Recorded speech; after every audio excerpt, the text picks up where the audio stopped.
course, there goes your rank, there goes your future. But you just feel nice and loose, okay, because we're all on the same team. And I was told that, sir, you won't hear a murmur in the room. I said, we got to loosen these guys up a little bit.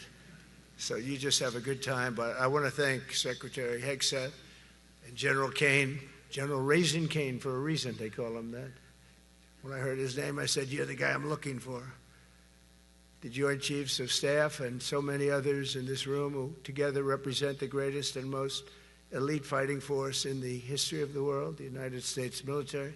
We're very proud of our military. I rebuilt the military during my first term. It's one of the greatest achievements. We had the greatest economy in history, and I built the military. Those are the two things I say more than anything else. And I also kept us safe at the borders. We had very good borders. We didn't have people coming in from jails and prisons and everything like took place over the last 4 years. They'll never forget what happened to this country over the last 4 years with the incompetence. There could be no higher honor than to serve as your commander-in-chief. It is a great honor. I look at you, you're just incredible people. Central casting, I might add. To each and every one of you, I thank you for your unwavering devotion to the armed forces and to the country that we've all sworn a sacred oath to defend. We all have that oath, every one of us. I'm thrilled to be here this morning to address the senior leadership of what is once again known around the world as the Department of War. I know Pete spoke about it. He gave a great speech, I thought. Great speech. I don't want him to get so good. I hate that. You know? No, I hate it. I almost fired him. I said, you can't, I don't want to go on after that. No, he gave a great speech, but he talked about Department of War. We were sitting there. I said, didn't it used to be called the Department of War? And he goes, yes, sir. They changed it like in the early 50s. So we won the First World War. We won the Second World War. We won everything in between and everything before that. We only won. And then we went, in a way, woke. That was probably the first sign of wokeness. And we changed it to defense instead of war. And I said, what do you think? How do you think if we changed it back? Would that be a nice idea? And Pete loved it immediately. Some people thought about it. You know, they gave it a little thought. But in the end, we did it. And I have to be honest, it's so popular. I thought it would be met with fury on the left. But they're sort of giving up, I must be honest with you. They've had it. They've had it with Trump. They've been after me for so many years now. Here we are. Here we are. Come to the White House anytime you'd like. No, they've given up. They're bad, a lot of bad people. But all over, it's been so popular. It's been very popular. I really thought that we were going to have to sort of fight it through. There's been no fight. There's been no fight. Like what I called the Gulf of America, the Gulf of America, because to me it was always the Gulf of America. I could never understand. We have 92% of the frontage. And for years, actually 350 years, they were there before us. It was called the Gulf of Mexico. I just had this idea. I'm looking at a map. I'm saying, we have most of the frontage. Why is it Gulf of Mexico? Why isn't it the Gulf of America? And I made the change, and it went smoothly. I mean, we had a couple of fake news outlets that refused to make the change. And then one of them, AP, took us to court, and we won. And the judge, who was a somewhat liberal judge, said, the name is the Gulf of America, because AP refused to call it the Gulf of America. They wrote, they're not a good outfit, by the way. They call it the Gulf of Mexico. I said, no, the Gulf of America is the name. And the judge actually said that, in fact, you can't even go into the room because what you're doing is not appropriate. The name is the Gulf of America. Google Maps changed the name. Everybody did, but AP wouldn't, and then we won in court. How about that? Isn't that so cool? The Secretary Hegseth beautifully described the name change reflects far more than the shift in branding. It's really a historic reassertion of our purpose and our identity and our pride. That's when we go with the word war. And, you know, we want war because we want to have no wars, but you have to be there, and, you know, sometimes you have to do it. I have settled so many wars since we're here. We're here almost 9 months, and I've settled 7, and yesterday we might have settled the biggest of them all, although I don't know. Pakistan, India was very big. Both nuclear powers, I settled that. But yesterday could be the settlement in the Middle East. That hasn't happened for 3,000 years. I said, how long have you been fighting? 3,000 years, sir. That's a long time. But we got it, I think, settled. We'll see. Hamas has to agree. And if they don't, it's going to be very tough on them. But it is what it is. But all of the Arab nations, Muslim nations have agreed. Israel has agreed. It's an amazing thing. It just came together. War is very strange. You know, you never know what's going to happen with war. The easiest one of them all is Putin. I said, number one, it's a war that would have never happened if I were president, if the election weren't rigged. If I were president, that war would have never happened. Not even a little chance. And it didn't happen for 4 years. But I knew Putin very well, and I thought that would be easy because I know him so well. Well, that one turned out to be the hardest of them all. We had some that were not settleable, and they all got settled. So if this works out, that we did yesterday with the Middle East, then that's more than a war. That's lots of wars. That's all combined. That's a lot of wars. Many of you were over there in many different capacities in many different countries. That's a big part of the earth.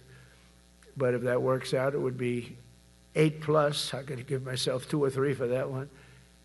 And then we just have the one to settle, and we have to settle it up with President Putin and Zelensky. Got to get them together and get it done.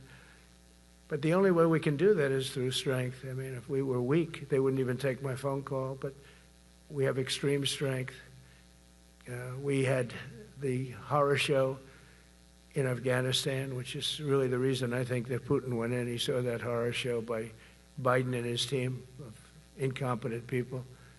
And that showed, I think it gave him a path in. I wasn't there any longer. I watched that, and it was so horrible. I think it was the most embarrassing day in the history of our country. And now we're back. And that's it. We're not going to have any of that crap happen, I can tell you. That was terrible, so terrible. Together we're reawakening the warrior spirit, and this is a spirit that won and built this nation, and from the cavalry that tamed the Great Plains to the ferocious, unyielding power of Patton, Bradley, and the great General Douglas MacArthur. These are all great men. In this effort, we're a team, and so my message to you is very simple. I am with you, I support you, and as president, I have your backs 100%. You'll never see me even waver a little bit. It's the way it is. And that includes our great police officers and firemen and all of these people that are doing so well. Together over the next few years, we're going to make our military stronger, tougher, faster, fiercer, and more powerful than it has ever been before. I rebuilt our nuclear, as you probably know, but we'll upgrade that also and just hope we never have to use it. We have to hope we never have to use it because the power of that is so incredible. I see things. I don't think they'd show it to you. I really wouldn't want them to show it to you. But when you see the result of what's left, you never want to use that. Never, never, ever. We were a little bit threatened by Russia recently, and I sent a submarine, nuclear submarine, the most lethal weapon ever made. Number one, you can't detect it. There's no way. We're 25 years ahead of Russia and China in submarines. Russia's actually second in submarines. China's third, but they're coming up. They're coming up. They're way lower in nuclear too, but in 5 years they'll be equal. They're coming up. And you don't have to be that good with nuclear. You could have 1/20th what you have now and still do the damage. That would be, that'd be so horrendous. But I announced that, based on his mention of nuclear, and it was really a stupid person that works for him mentioned the word nuclear, I moved a submarine or two, I won't say about the two, over to the coast of Russia, just to be careful, because we can't let people throw around that word. I call it the N-word. There are two N-words, and you can't use either of them. Can't use either of them. And frankly, if it does get to use, we have more than anybody else. We have better, we have newer, but it's something we don't ever want to even have to think about. But when somebody mentions it, that submarine started immediately thereafter. And it's just lurking, but I'm sure we're not going to have to use it. But it's an amazing, it's undetectable, totally. Ours is, theirs isn't. Theirs are totally detectable. We can detect them easily. We go right to the spot. But we have genius apparatus that doesn't allow detection. It doesn't allow detection at all by anybody above water or below water. It's incredible. We're way ahead of everybody in that and other things. As a result of the exciting renewal of the spirit of our armed forces, and that's what it is.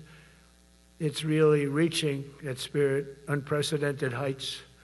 Over the past 8 months, new enlistments, I'm so proud of this, have surged to record highs, the highest we've ever had. And we used to have recruiting shortages. If you remember, about a year and a half ago, I was at the beginning stage of a campaign, and things came out that you couldn't get people to join the armed forces. And by the way, the police also. Fire department. I always put the fire department in because they're great. They're great. And I got 95% of their vote, too. That helps. When you get 95% of their vote, you always have to mention them. But they're great. And they're brave in our inner cities, which we're going to be talking about, because it's a big part of war now. It's a big part of war. But the firemen go up in ladders, and you have people shooting at them while they're up in ladders. I don't even know if anybody heard that. And I said, don't talk about it much, but I think you have to. Our firemen are incredible. They're up in one of these ladders that goes way up to the sky, rescuing people, and you have animals shooting at them, shooting bullets at firemen that are way up in death territory. You fall off that ladder, it's over. It's over. They don't even have to inspect you when you hit the ground. And you have people shooting bullets at them in some of these inner cities. We're not going to let that happen. So I always mention the firemen because that's actually a big problem we have. They are unbelievable. Like you, they're unbelievable people. For the first time on record in 2025, the Navy, Air Force, and Space Force all met or surpassed their recruiting goals 3 months early. That never happened before. And the Army did even better. Congratulations, Army. They met everything. And these were the highest standards because we're making it larger. So these were much higher standards than you had 4 years ago, 3 years ago, during the Sleepy Joe Biden era. And the Army did it 4 months early. And you remember, a year and a half ago, they said the big stories that we're way behind with the Army, Air Force, the Navy, the Marines. We're way behind, Coast Guard, and even Space Force. I love Space Force because that was my creation. You know, when you create something, I love it. And the people we put in there were good. I got that right. We put in great people initially, and we've really dominated. We really dominate in that sphere now. We're way behind China and Russia, and now we dominate. Space Force turned out to be a very important thing. I said from the beginning, you know, when Biden came into office, he wanted to terminate it. He said, and this thing called Space Force, so we could get rid of that. And he got hammered by the people in this room for even suggesting it, because it's very important, one of the most important. And as time goes by, it'll get more and more important. But we're now at 106% of our recruiting targets for the year, and that's the best in far more than a generation. And for the Marines, morale is so strong that the Marine Corps will meet its 2026 retention targets before the end of October, which never happens. And that's the earliest it's ever happened in the history of our country. And it makes you feel good, you know. I felt guilty. I'd go make a speech in front of never people like you. You are the leaders, but people, soldiers. And I felt embarrassed because there'd be stories about, you know, we couldn't fill up our Army, Navy, Air Force. We couldn't fill them up. And it was headlines. It was during Biden's 4 years, the auto pen. I call him the auto pen. How would you like to have your thing signed by an auto pen? You know, when I have a general and I have to sign for a general because we have beautiful paper, the gorgeous paper, I said throw a little more gold on it. They deserve it. I want the A paper, not the D paper. We used to sign a piece of garbage. I said, this man's going to be a general, right? Yeah. I don't want to use this. I want to use the big, beautiful, firm paper. I want to use the real gold writing when you talk about the position, and they're beautiful. But how would you like to have that where some kid sitting in the back office is having it signed with an auto pen? I thought about it, and I thought about you people first, admirals, generals. I said, somebody works his whole life. He gets into maybe the academies or wherever, but however you got there, and you go through years of work, and now you become an admiral or a general or whatever. And when you do, the President of the United States signs your commission, as you know, and that commission is beautifully displayed. And I sign it. Actually, I love my signature. I really do. Everyone loves my signature. But I signed it very proudly, and I always think to myself, how can you have an auto pen sign this? It's just so disrespectful. To me, it's just totally disrespectful. And it turned out that almost everything he did was signed by auto pen, except for when he gave his son, Hunter, pardon. He signed that one. And that's actually the worst signature I've ever seen. That was the bad. The auto pen looks much better. But as leaders, our commitment to every patriot who put on the uniform is to ensure that American military remains the most lethal and dominant on the planet, not merely for a few years, but for the decades and generations to come, for centuries. We must be so strong that no nation will dare challenge us, so powerful that no enemy will dare threaten us, and so capable that no adversary can even think about beating us. And we've had it recently. I had India and Pakistan were going at it, and I called them both. And in this case, I used trade. I'm not going to trade with you. You start two nuclear nations, big nuclear. And no, you cannot do that. I said, yes, I can. You go into this frickin' war that I'm hearing about. You know, actually, they just shot down 7 planes. 7 planes, it was starting. There's a lot of bad blood. And I said, you do this, there's not going to be any trade. And I stopped the war. It was raging for 4 days, but that was just the beginning. And we stopped it. It was a great thing. And the Prime Minister of Pakistan was here, along with the Field Marshal, who's a very important guy in Pakistan, and he was here 3 days ago. And I didn't even realize it as beautiful as he said it, but he said that to a group of people that were with us, 2 generals, but a group, he said, this man saved millions of lives because he saved the war from going on, and that war was going to get very bad, very, very bad. President Trump saved millions and millions of lives. That was a bad war. And I was very honored. I loved the way he said it. Susie Wiles was there. She said that was the most beautiful thing. But we saved a lot of them. Saved a lot of them. Even in Africa, we saved the Congo with Rwanda. They've been fighting for 31 years, 10 million people dead. I got that one done. And very proud of it.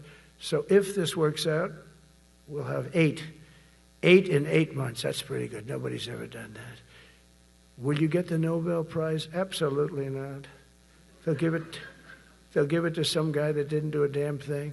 They'll give it to a guy that wrote a book about the mind of Donald Trump and what it took to solve the wars. And he'll get the Nobel Prize will go to a writer. No, but well, let's see what happens. But it's be a big insult to our country. I will tell you that. I don't want it. I want the country to get it. It should get it because there's never been anything like it. Think of it. So if this happens, I think it will. I don't say that lightly because I know more about deals than anybody. This is what my whole life was based on. And they can change, and this can certainly change. But we have just about everybody. We have one signature that we need, and that signature will pay in hell if they don't sign. I hope they sign for their own good and we create something really great. But to have done 8 of them is just like such an honor. And then we have Putin and Zelensky. The easiest one of them all. I said, that one I'll get done. I thought that was going to be first. The other was much harder, some of them. Azerbaijan this was going on for 36 years. They said, it's not solvable, sir. Don't do it. I said, I will do it. I will do it. And I got on the phone with the two countries. They were great. They were great. I knew immediately. I knew as soon as I started talking to them, we're going to solve that war. We did. Now they're so happy. Now they're friends. One said he's been president for 32 years, 22 years. He said, for 22 years I did nothing but kill his people. They were in the room together at the Oval Office. And they started off spread like this. I have the beautiful Resolute desk. And one was here, and one was here. You couldn't get further away. That's the furthest I've ever seen two people in front of me. And as the hour went by, they got closer, closer, closer. And at the end of the hour, we had it done. And they hugged and hugged and hugged. And I said, that's so nice, and you're going to remain friends. And I spoke to them, one of them the other day. He said, no, he's now my friend. But for 22 years, he's been the head of Azerbaijan for 22 years. And the other guy, great guy too, 7. And you know that war, that was a war that was not solvable. He said for 7 years. The other one said for 22 years. All I did was kill his people. That's all I've done. I said, well, we're going to put a stop to that. So we solved that. So it's a great thing. It's a great feeling. You're saving Kosovo and Serbia. You're saving so many lives doing this if you can do it. But our people deserve nothing less than the very best, and we're never going to let them down. And if we can solve wars instead of you having to fight wars, wouldn't that be wonderful, right? Wouldn't that be wonderful? That's why one of the first executive orders I signed upon taking office was to restore the principle of merit. That's the most important word, other than the word tariff. I love tariffs. Most beautiful word. But I'm not allowed to say that anymore. I said tariff is my favorite word. I love the word tariff. We're becoming rich as hell. We have a big case in front of the Supreme Court, but I can't imagine. Because this is what other nations have done to us. And we have, great legal grounds. But you still have a case. It would be very bad if something happened. But I said, my favorite word in the English dictionary is the word tariff. And people thought that was strange. And the fake news came over and they really hit me hard on it. They said, what about love? What about religion? What about God? What about wife, family? I got killed when I said tariff is my favorite word. So I changed it. It's now my 5th favorite word. And I'm okay with that. I'm okay with that. But they hit me hard. But it is. When you look at, we've taken in trillions of dollars. We're rich again. And there'll never be, when we finish this out, there'll never be any wealth like what we have. Other countries were taking advantage of us for years and years. You know that better than anybody. And now we're treating them fairly. But the money coming in is, we've never seen anything like it. The other day they had $31 billion that they found. $31 billion. So we found $31 billion and we're not sure from where it came. A gentleman came in, a financial guy. I said, well, what does that mean? He said, we don't know where it came. I said, check the tariff shelf. No, sir, the tariffs haven't started in that sector yet. I said, yes, they have. They started 7 weeks ago. Check it. Comes back 20 minutes later. Sir, you're right. It came from tariffs. $31 billion. That's enough to buy a lot of battleships, Admiral, to use an old term. I think we should maybe start thinking about battleships, by the way. We have a Secretary of the Navy. He came to me because I look at the Iowa out in California, and I look at different ships and the old pictures. I used to watch Victory at Sea. I love Victory at Sea. Look at these admirals. It's got to be your all-time in black and white. And I look at those ships. They came with the destroyers alongside of them, and man, nothing was going to stop. They were 20 deep, and they were in a straight line, and there was nothing going to stop them. And we actually talk about, those ships. Some people would say, no, that's old technology. I don't know. I don't think it's old technology when you look at those guns. But it's something we're actually considering, the concept of battleship. Nice 6-inch sides, solid steel, not aluminum that melts if it looks at a missile coming at it. starts melting as the missile's about 2 miles away. Now, those ships, they don't make them that way anymore, but you look at it, and your secretary likes it, and I'm sort of open to it. And bullets are a lot less expensive than missiles. A lot of reasons. I should take a vote, but I'm afraid to take that vote because I may get voted out on that one. But I tell you, it's something we're seriously considering. There were powers. There were big powers. They were just about as mean and scary as you could be. And so we're looking at that. One of the biggest cases that we won was the decision of the United States Supreme Court to allow us to proceed on the word merit. Merit. So those two words are right up there. So this is, I would say, the opposite if you ask for a definition. The opposite of political correctness. We went through political correct where you had to have people that were totally unfit to be doing what you're doing for many reasons. I won't get into them. But for many reasons, they were unfit. Now, it's all based on merit. That was such an unbelievable decision. I didn't expect we were going to win that one. We went in.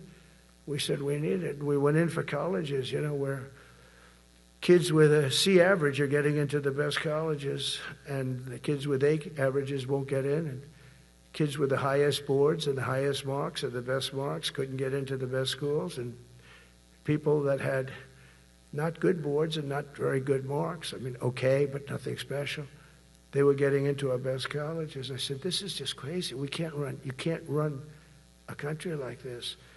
And it was lingering for years, and it got to the Supreme Court, and we won that decision. Merit. Everything's based on merit.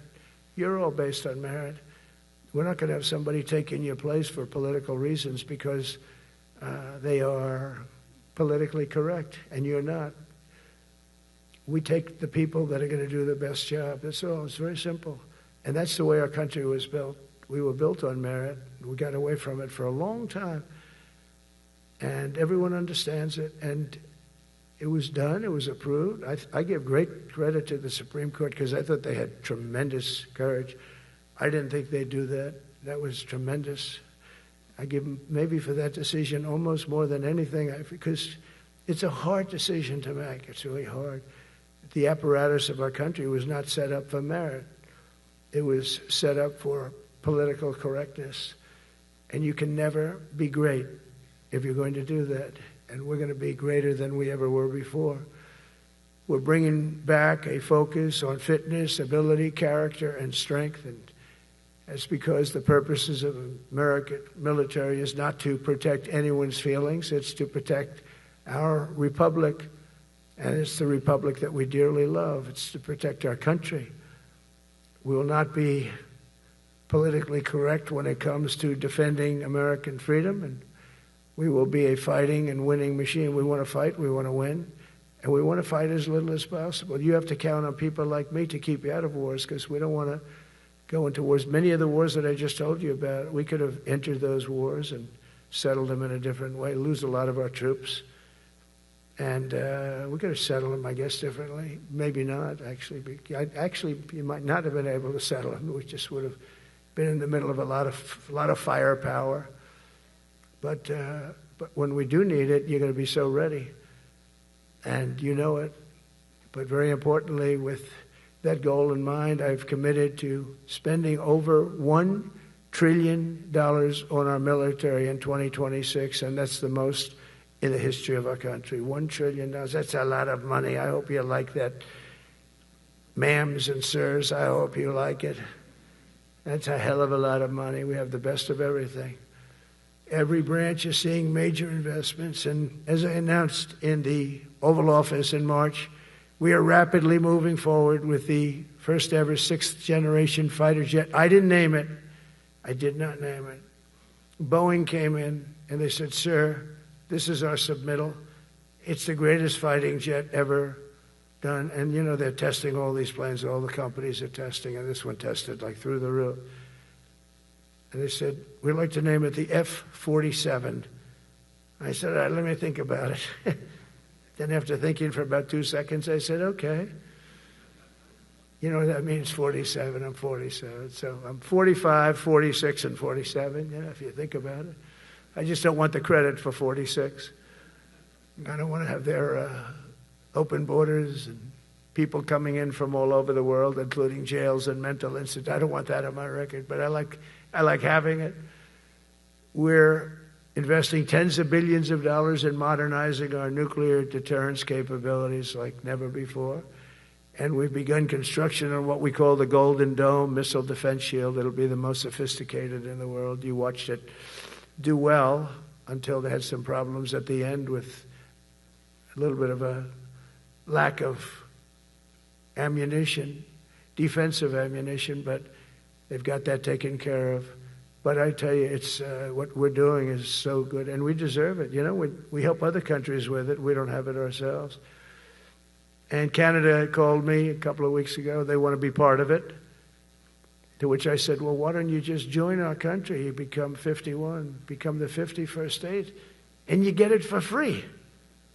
So I don't know if that made a big impact, but it does make a lot of sense. It actually makes, because they're having a hard time up there in Canada now, because as you know, with tariffs, everyone's coming into our country. We have more investment than we've ever had before, $17 trillion coming in.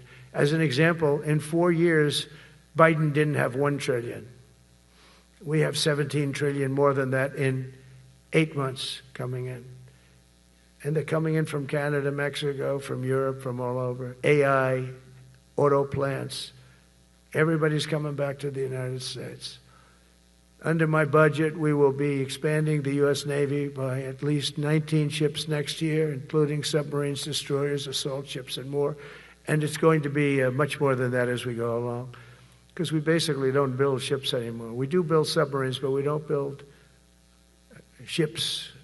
Do you know in the Second World War, they were freighters and different types, but we were doing a ship a day, and now we don't do ships. And I'm not a fan of some of the ships you do. I'm a very aesthetic person, and I don't like some of the ships you're doing aesthetically. They say, oh, it's stealth. I said, that's not stealth. An ugly ship is not necessary in order to say you're stealth. By the way, the B-2 bombers were incredible. That is stealth. They went into that. I was with General Kane and Pete were in we call it the war room, but we're watching them go in, and they were totally untouched. They were not seen. They were literally not seen. They dropped their bombs. They hit every single one of them, hit its target. It was total obliteration. CNN, when we came back, fake news CNN, oh, their camera just went off. You know, their camera, every time I mention they turn the camera off because it's never good. They say, this is a problem. But I don't blame them. You're better off keeping it off. But they have some scammer reporter who started saying, without any knowledge, that he may not have hit the targets as well as they thought. It may not have been obliteration. He did hit the targets. You know, they got to give us a little credit, right? It was obliteration, it turned out. The Atomic Energy Commission said it was obliteration. Not only did they hit the target, they had these chutes. And think of this here. Way up in the sky, there was no moon. It was dead dark. You couldn't see a thing. You couldn't see them. But they had, I guess, a beam going right into these chutes. Every single one of those bombs went right down those chutes into a granite mountain. I think it's the last time they're going to build air chutes. They had these air chutes that were nice, beautiful. They were meant for us. But it was total obliteration.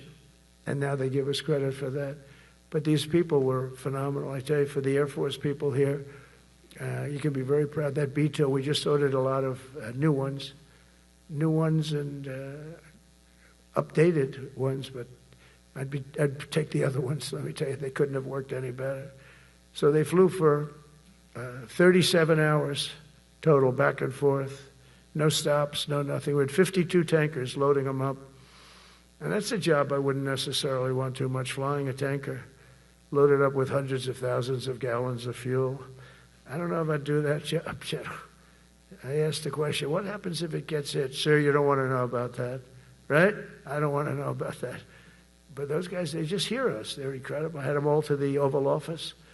We had the B-2 pilots and a lot of the people, even the people that took care of them, the maintenance people, just as important. We had them all to the White House. gave them a big party on the lawn, brought some of them into the Oval Office. But on top of all this, we'll deliver a hard-earned pay raise of 3.8% to every soldier, sailor, airman, Coast Guardsman, Space Guardman, and Marine, something you weren't getting from the past administration. They did not treat you with respect. They're Democrats. They never do. Not only are we rebuilding our great strength, but for the first time in years, my administration is actually using that strength to defend the core and vital interests of America. And very simply, we are putting America first. And I have since I've been elected. I've always put America first. It's sort of simple, you know, when you think. My campaign was run on common sense, and we did great. We've got the highest numbers ever received in terms of districts. You know, they have it broken up, 2,500 versus 525. We won every swing state. We won the popular vote. We won everything. We won everything. You have to take a look at the map. It's almost entirely red, except there's a little blue line on each coast, and I think that's going to disappear too. We did really great, and part of it is because of our success with the military, the rebuilding of the military, the vote that I got from the military, and they're vicious people, you know, that we have to fight, just like you have to fight vicious people. Mine are a different kind of vicious, but they spread all these horrible, you know, they made up statements and said what I said about everything, but even about the military. But fortunately, the military didn't believe it. It's hard. You know, they make up a statement and they said, you say it. We had 25 people that said he never said that. 25. We had 25 affidavits. And they said, well, we're going with it anyway. You know, these sleazebags. And that's why the press is really losing all power, because people aren't believing it. We need an honest press. We need borders. We need borders. We need an honest press. We need fair elections. I mean, those three things. And we don't have an honest press. We have a really corrupt press. But we fight through the corrupt press. And the people understand. You have to do this stuff a lot. You have to go on television a lot, because you can't get a fair shake if you're going to rely on somebody else. They don't understand. They've destroyed the image of media. Now is at the lowest point it's ever been. It's lower than Congress. Can you believe that? It's something. But together with many of you in the room, we've brought back the fundamental principle that defending the homeland is the military's first and most important priority. That's what it is. Only in recent decades did politicians somehow come to believe that our job is to police the far reaches of Kenya and Somalia, while America is under invasion from within. We're under invasion from within. No different than a foreign enemy, but more difficult in many ways because they don't wear uniforms. At least when they're wearing a uniform, you can take them out. These people don't have uniforms. But we are under invasion from within. We're stopping it very quickly. After spending trillions of dollars defending the borders of foreign countries, with your help, we're defending the borders of our country from now on. We're not going to let this happen. Biden let people come in from prisons, mental institutions, drug dealers, murderers. You know, we had 11,488 murderers allowed into our country by this guy who had no clue. He had no clue. He shouldn't have been there in the first place, but he had no clue. The people that ran the office, the White House, were people that surrounded him, radical left lunatics that are brilliant people, but dumb as hell when it came to policy and common sense. And they allowed people from all over the world, from the Congo. They opened up prisons in the Congo. They came into our country totally unmatched, unvetted, unchecked. And from all over, South America, not just South America. You know, you think South America, no, but from all over. A lot came in from Venezuela. Venezuela emptied its prison population into our country. That's why they have Tren de Aragua, one of the worst gangs ever. But we took care of them. We took good, strong care of them. And I just want to thank the National Guard in Washington, D.C. It's embarrassing to say this. Now I can say it because we solved it. But Washington, D.C. was the most unsafe, most dangerous city in the United States of America. And to a large extent, beyond. And beyond that. You go to Afghanistan, they didn't have anything like that. You go to countries that you would think there's problems, they didn't have that. And now Washington, D.C., after 12 days of serious intensity, we took out 1,700 career criminals. If you have 5 career criminals, they can make your numbers look very bad because they'll commit many crimes a day. But we took out 1,700, and they took them out. There was no doubt who the boss was. They did an unbelievable job. Then they started even cleaning. I said, I don't want them doing that, sir. They were cleaning it up. I drove through it 2 days ago. It was beautiful. People are walking down the street holding hands, man and wife, coming from Iowa. They're not worried about being shot. Washington, D.C. is now a safe city. In fact, I went out to dinner with my crew. I haven't done that. In theory, I wouldn't do it. And I felt totally safe. And nobody's been attacked. Nobody's been hurt. Washington, D.C. went from our most unsafe city to just about our safest city in a period of a month. We had it under control in 12 days, but give us another 15, 16 days. It's perfect. And people other than politicians that look bad, they think, the Democrats run most of the cities that are in bad shape. We have many cities in great shape too, by the way. I want you to know that. But it seems that the ones that are run by the radical left Democrats, what they've done to San Francisco, Chicago, New York, Los Angeles, they're very unsafe places. And we're going to straighten them out one by one. And this is going to be a major part for some of the people in this room. That's a war too. It's a war from within. Controlling the physical territory of our border is essential to national security. We can't let these people in. We had no people enter in the last 4 months. 0. Even I can't believe that. We had millions coming in, pouring in. 25 million all told. And of those 25 million, many of them should never be in our country. They would take their worst people and their people from prisons and jail, and they'd put them in a caravan and they'd walk up. CNN was interviewing one person. Oh, why are you coming? I want freedom. Good. Were you in jail? Yes. For what? Murder. He said, you had to see this anchor, a young woman. She's like, I couldn't believe. She'll probably lose her job.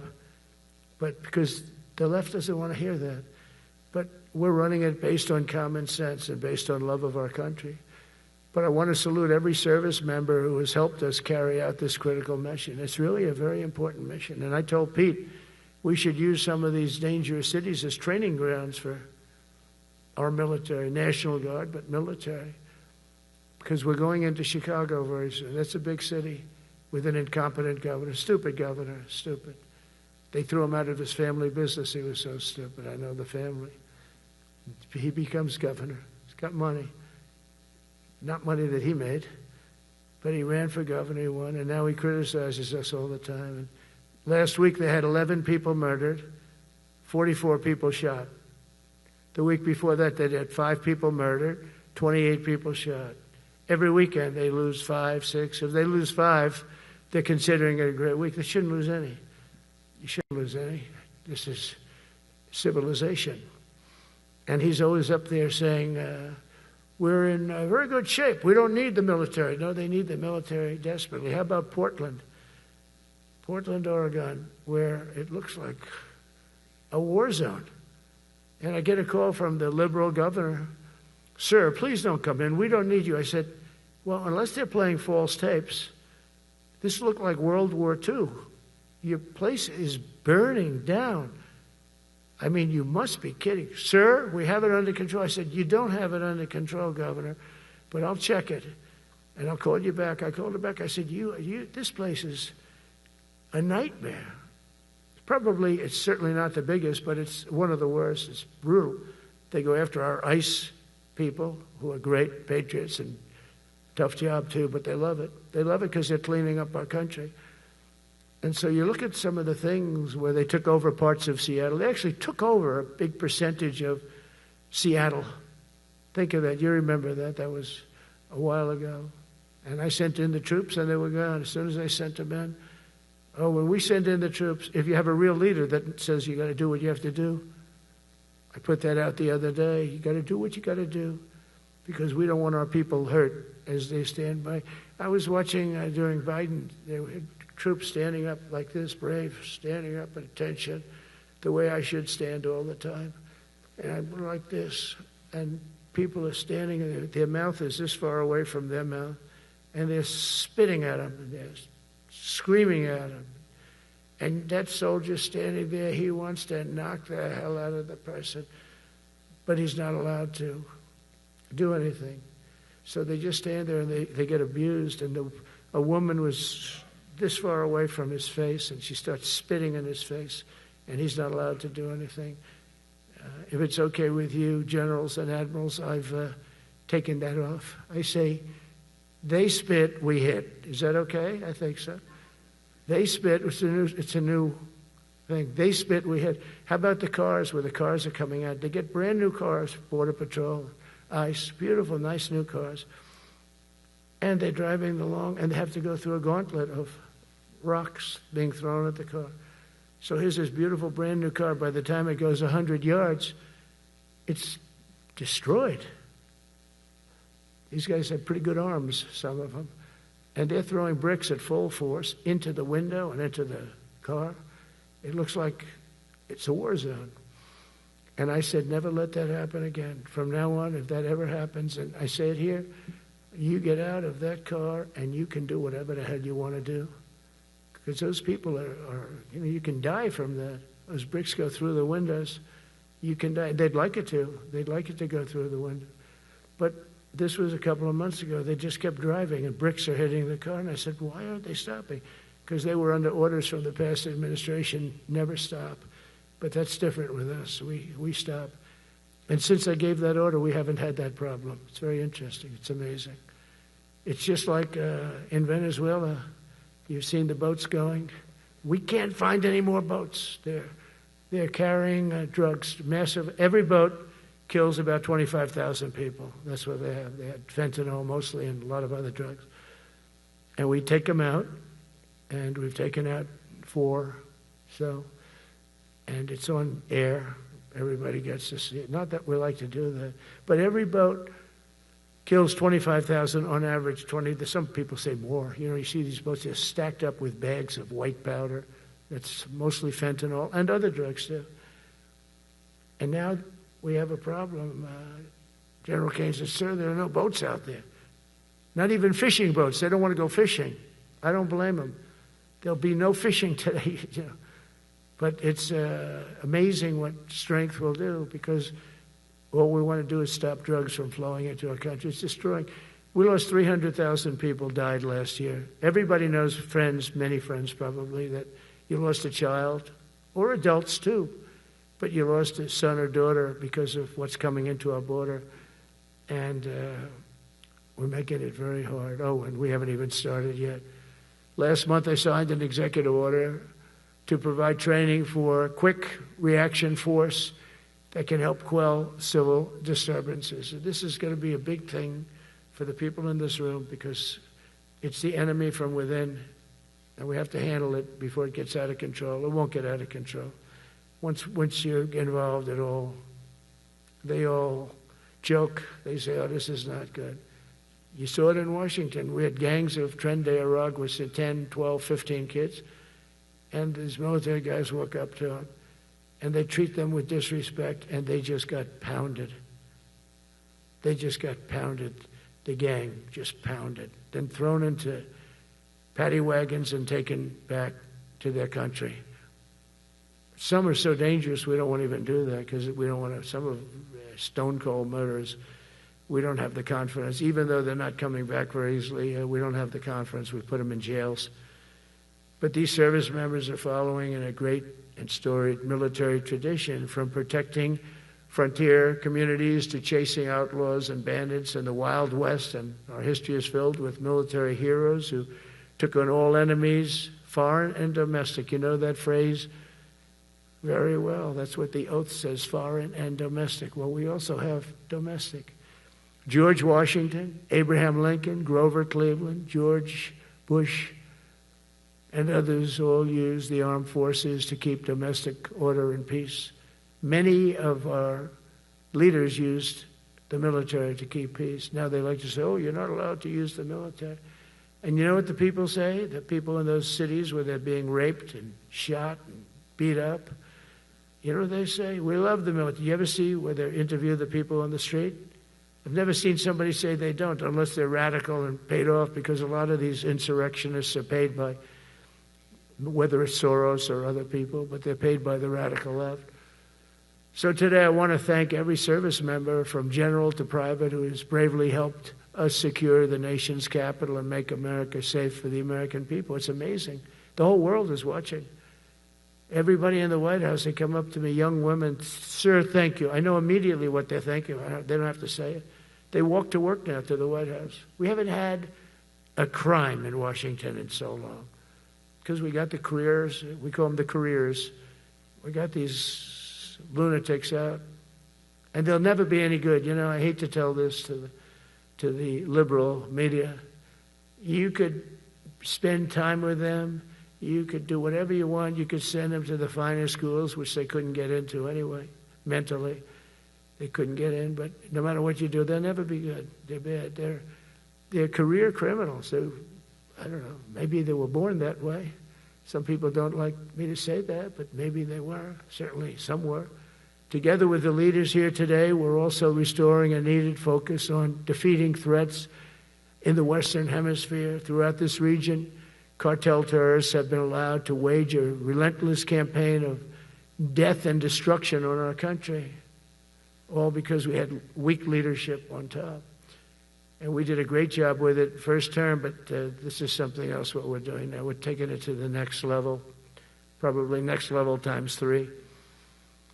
But we had COVID come up, and we had to take care of that. We did a great job with COVID. We had the therapeutics.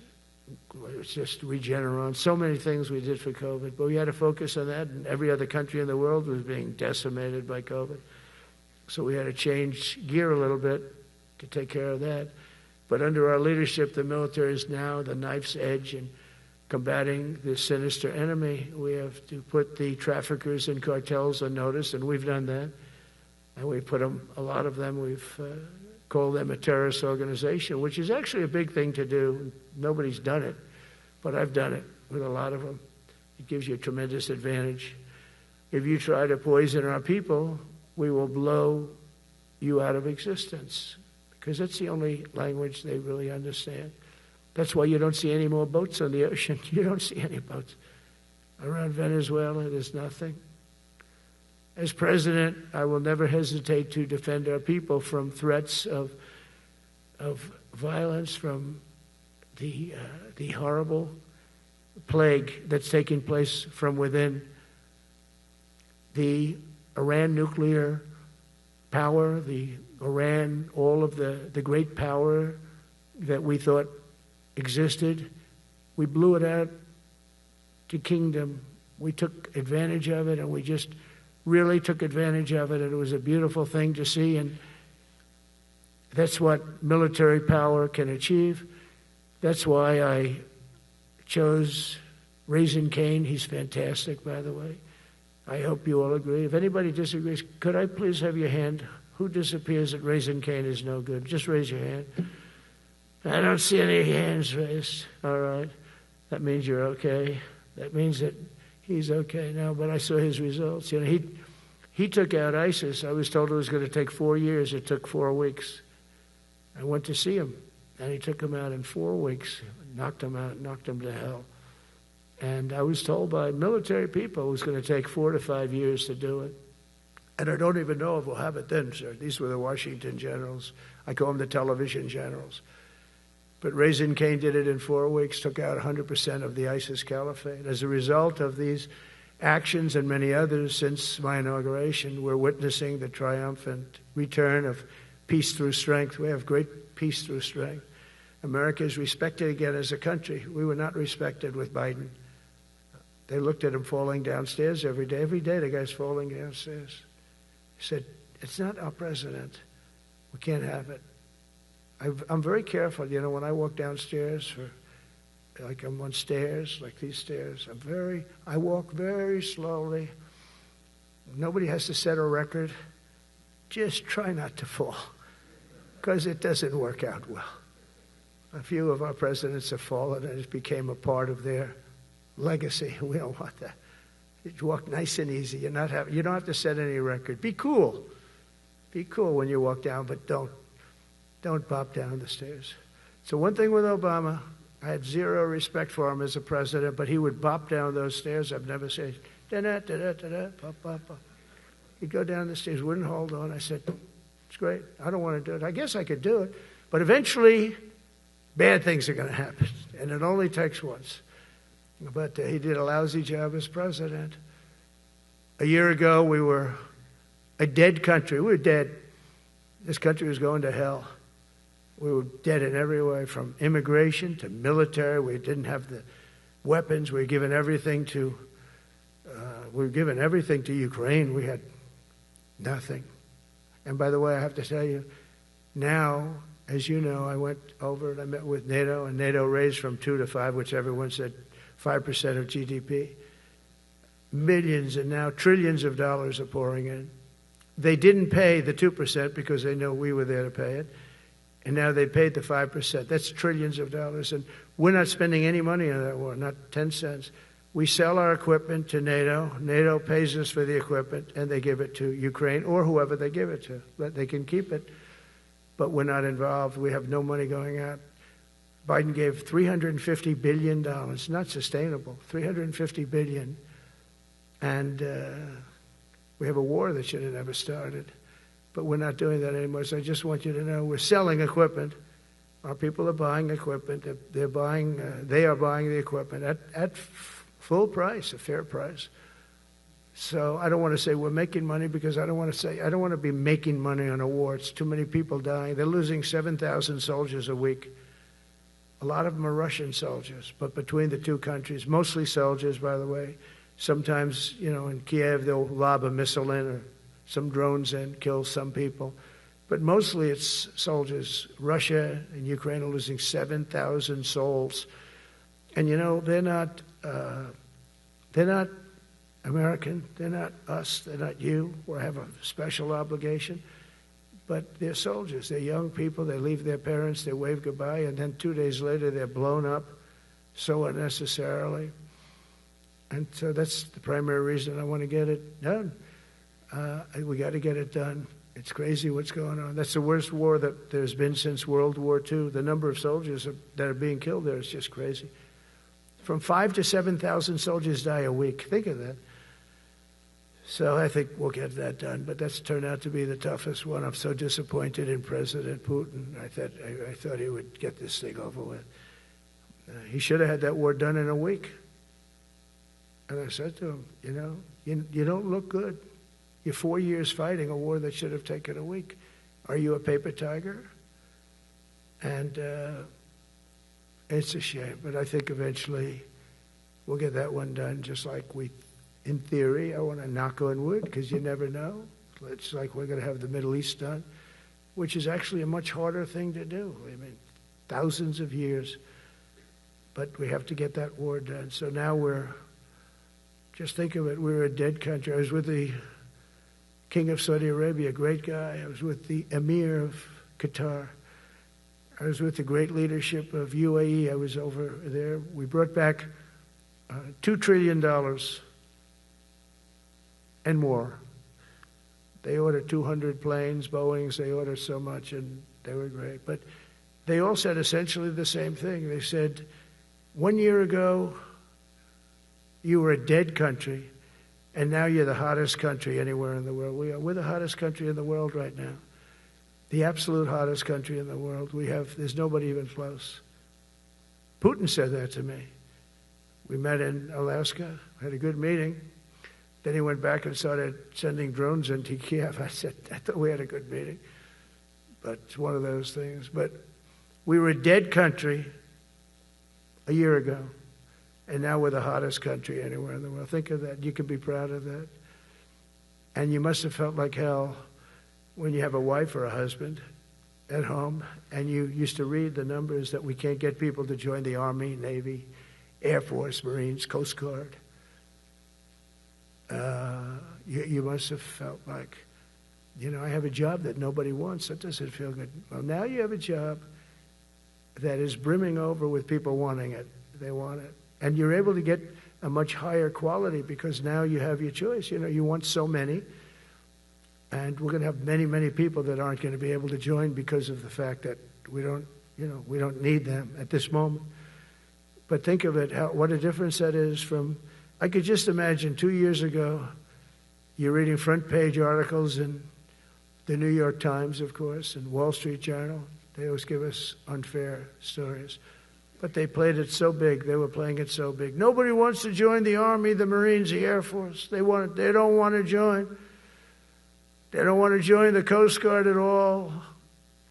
Nobody wants to join. Nobody wants to join our police forces. Our police forces also. It's almost went hand in hand. And I used to say, boy, I'm speaking in front of the military today, and it's embarrassing because I'm speaking in front of people who have a job that other people don't want, but now you have a job that everybody wants. So I think that has to make you feel good. It's one of the reasons I love being here today, because I wanted to say that. I have to say that everybody wants to be in the Army, the Navy, the Air Force, the Marines. If you think the Coast Guard and Space Force, our beautiful Space Force, it's a whole different world. And now they're signing up, by the way, seriously big numbers for the police. Dangerous job, isn't it? Huh? Fire department. But that's the paving the way for progress once thought almost impossible. I mean, a year ago, you wouldn't have thought that was possible. A year ago, they were talking about making the military smaller because they can't get the people to join. We're thinking about making it larger because we have so many people. And it's nice to be able to cut people because of merit that aren't really qualified for any reason, a physical reason, a mental reason. You don't have to take them anymore because you have the pick of the litter, and they all want to be with you. They all want your job. They want to be with you. They want to work with you. They'll even take your job, Got to be a little bit sharp. You got to watch it. But everybody wants to be doing what you're doing now. What a difference when I speak to you, and I can say that as opposed to a couple of years ago when I was talking to rooms where they were desperate to get people and they couldn't get them. What a difference a presidential election can make. That's all it is. It's just a presidential election. Yesterday at the White House, we put forward a plan for peace in Gaza. We announced it, and we're going to create something that was my idea, but unfortunately I got drafted. It's going to be called the Board of Peace, and it's going to reign over that territory, and we're going to get that done. And they asked if I'd be the chairman of the Board of Peace. I wasn't counting on that. I had the idea for the Board of Peace. But I said yes, and I guess because of that, every leader, everybody wants to be on the Board of Peace. And we're going to watch over that very volatile part of the world and keep it non-volatile so you don't have to get involved. We want to save you for other things or save you for nothing from that standpoint. We don't want you fighting wars, but if you have to, you're the most lethal fighting force in the world. And I would say that even 2-3 years ago, but now I say it with great enthusiasm. It's so true. And we're striving tirelessly to end the terrible war in Ukraine. And as you know, we're also working hard to get the allies to share more of the burden of our defense. Much of that has really already taken place. But all NATO members have committed to the increase that I talked about. Think of that. That was unthinkable. It used to be 1%, then we got it up to 2% in my last term. And they did not like it. And now I got it to 5%. And I get along great with all of them. In fact, they call me the president of NATO. I said, I don't think so. But they're great. They're great people. And they're spending a lot of money. And a lot of money that they should have been spending in the past. But I think Putin was a wake-up call for them, really. We're now selling large quantities of American-made weapons to NATO, and we're getting really fair pricing. We're making a lot of money. It's my hope that from Europe to Asia to the Middle East, our allies will make similar commitments to increase their military capabilities. And this will greatly strengthen our alliances, and also it will make war far less likely. If you're a strong presence like we are such a strong presence now. And I go around bragging about that. I said, we have the strongest military anywhere in the world. I say it. You never heard Biden say that. You never heard him say anything. But you never heard him say, did you ever hear him say, we have the strongest military? He doesn't say that. I say it. We have the strongest military anywhere in the world. We have great leadership. And I'll tell you, Pete and General Kane, all of the people that I've met that have been lifted up in rank. And we got many of them out of here, too. I'll be honest with you. Didn't like doing it, but we got many of you out of here because we weren't satisfied. We know everything about everybody. It'll also help the United States rapidly rebuild our defense industrial base. Each of you can play an important part in getting allies to do their part. So to that end, Secretary Hegseth will soon be announcing major reforms to streamline military acquisitions and expedite foreign military sales. We have tremendous numbers of countries that want to buy our equipment, and, you know, in many cases it takes too long. They have backlogged. We're backlogged on all the equipment, which is something that's new to us a little bit. And I told those companies, you better get your ass going because we're selling you a lot of equipment. We're getting countries to buy your equipment. You got to produce the equipment. Some of the countries, I'm not going to mention, but some of the countries are buying a lot. And that's a good thing. They're on our side 95%. I'll never say 100% because they can always turn, right? You know about that. But they're on our side. The problem is we have to get the companies that make this equipment, and we make the best equipment in the world, but they got to make it faster. We have orders for the F-35. We have orders for everything. The new F-47. We have orders for everything. They got to make it faster, a lot faster. Ammunition they have to make faster. In the coming months, we'll be making even more historic announcements to fully embrace the identity of the Department of War. I love the name. I think it's so great. I think it stops wars. The Department of War is going to stop wars. If we are as ruthless and relentless as our enemies, the United States Armed Forces will be totally unmatched in the future. We have a group of enemies that are very ruthless and very smart, but they can't match us. They can't match us. They don't even come close to matching us. Again, you know, it's very important for me to say we are the greatest military in the world, but we make the best equipment in the world. I watched our anti-missile missiles. I watched our Patriots just knock things out like a needle, hitting another needle on the stage. There's a needle up there, and you send another needle up, and it hits it every time. During the war, we went 14 for 14. We had 14, this is with Iran, we had 14 missiles coming at us. All 14 were knocked out of the sky, every one of them. We make the best equipment. From Sparta to Rome, to the British Empire, to the United States of America, history has shown that military supremacy has never been simply a matter of money or manpower. At the end of the day, it is the culture, spirit of our military that truly sets us apart from any other nation.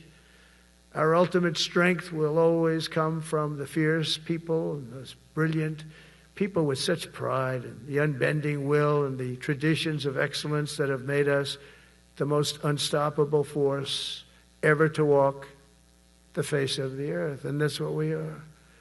Remember, we never want to use it, but we have the most powerful nuclear capability, and I call it nuclear deterrent of any other country. Nobody close. The men and women in this room inherit the legacy built and won by Washington and Jackson, Grant and Pershing, Eisenhower and Patton, Nimitz and LeMay. We carry forward the majestic military heritage passed down from father to son, soldier to soldier, and one generation of warriors to the next. You are warriors, you know that, right? You're great warriors, or you wouldn't be in this room. You're the best of the best.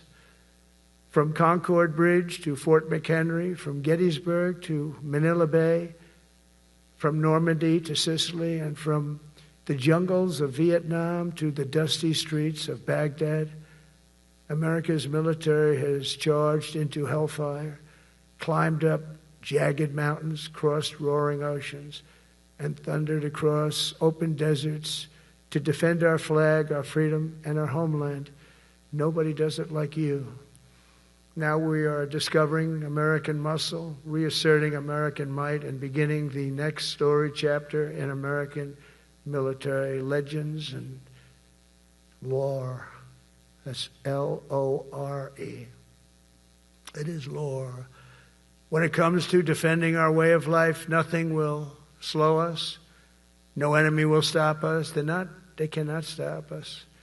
And no adversary will stand in our way. They won't stand in our way. We don't want them to stand in our way.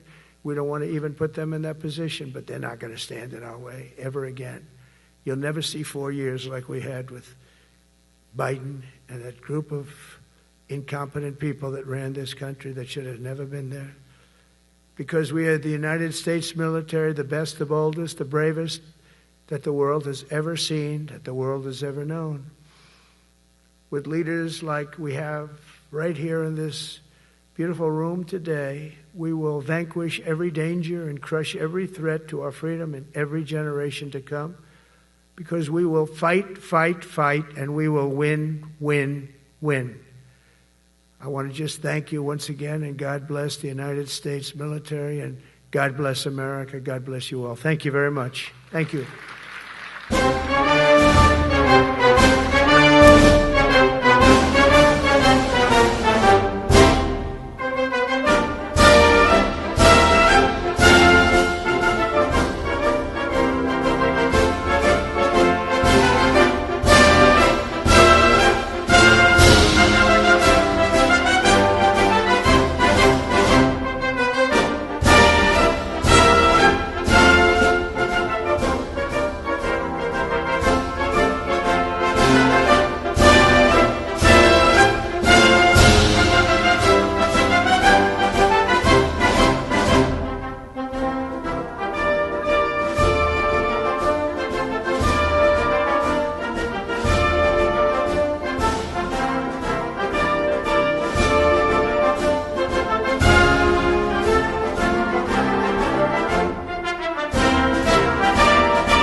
Ladies and gentlemen, please allow the combatant commanders and any 4-star with a detail to proceed out first, and we will begin pulling up the buses. Please remain in your seats until all the 4-star with details leave first. Thank you.